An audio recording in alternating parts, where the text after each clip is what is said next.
يشرحه قول عبد الله بن سلام رضي الله تعالى عنه لداود بن أبي داود في الأدب المفرد، قال له: إن سمعت بالدجال قد خرج وأنت على ودية تغرسها فلا تعجل أن تصلحها.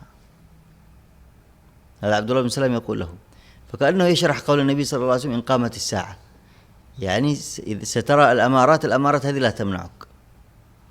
بس عبد الله بن سلام زاد معنى لطيف جدا في هذا الأثر.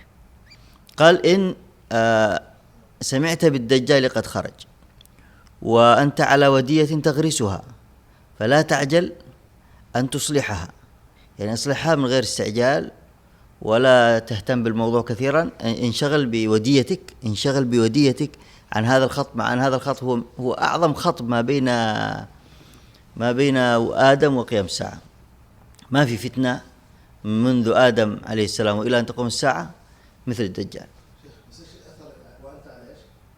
وأنت على ودية هي الفسيلة، أي الفسيلة اللي هي النخلة الصغيرة. نعم.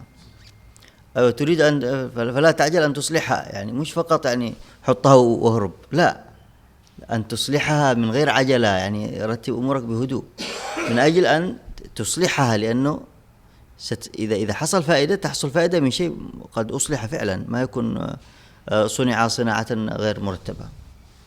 إيش يقول سيدنا عبد الله بن سلام رضي الله تعالى عنه وأرضاه؟ قال: فإن للناس بعد ذلك عيشا.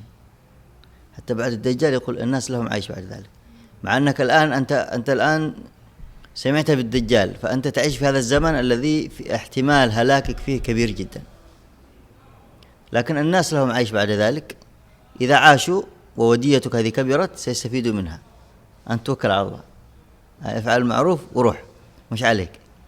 وأنت تجد ثمرة ذلك الأجر عند الله. لا يشترط أن تجد ثمرته أكلا تأكله أو ثناء من الناس عليك، أو أن ترى يعني ثمرة جهدك الكبير في الناس. لا يشترط، قد يحصل لكن لا يشترط. كما قيل: ازرع جميلا ولو في غير موضعه فلن يضيع جميل أينما زرع. إن الجميل وإن طال الزمان به فليس يحصده إلا الذي زرعه. في الأخير هي فائدته لك ويستفيد الناس منك.